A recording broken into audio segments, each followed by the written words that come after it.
আমরা তো কি করি, আমাদের যে বিচার ব্যবস্থাগুলো, আমাদের রাষ্ট্রীয়ভাবে যে আইনগুলা, সেটা অনেক সময় ইসলাম সাংঘর্ষিক, কোরআন সাংঘর্ষিক হয়ে যায়। সেটা হলো কোনো ছেলের নামে মামলা হয়েছে, কোনো ছেলে অপরাধ করেছে, এখন এই অপরাধের ছেলে আসামি, মামলা হয়েছে, পুলিশ থেকে অ্যারেস্ট করতে গেছে বাড়িতে, যাওয়ার পরে দেখতেছে যে ওই বাড়িতে তার ওই আসামি নাই।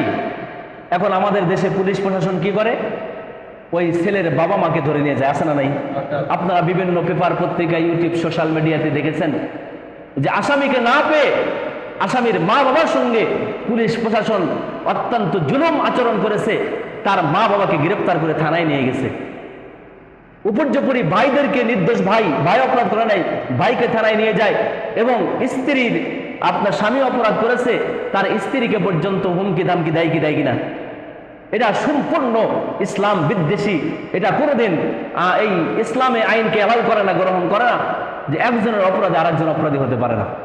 হ্যাঁ, যদি ছেলে অপরাধ করে আর সেই অপরাধের সঙ্গে যদি মা বাবা অপরাধী হয়, তাকে যদি সঙ্গ দিয়ে থাকে, সহযোগিতা করে থাকে, স্ত্রী যদি সহযোগিতা করে থাকে, ভাই যদি সহযোগিতা করে থাকে, তাহলে তারাও অপরাধী হবে।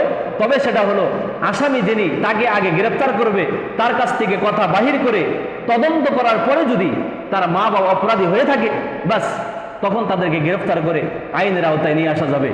কিন্তু ছেলের অপরাধে নির্দোষ মা বাবাকে থানায় নিয়ে যাওয়া, তাদেরকে হ্যারাসমেন্ট করা, তাদেরকে আপনার নির্যাতন করা, তাদেরকে হুমকি দামকি দেওয়া, কখনো ইসলাম এটা গ্রহণ করে না। আল্লাহর পয়গম্বর এটা কখনোই সমর্থন করে নাই।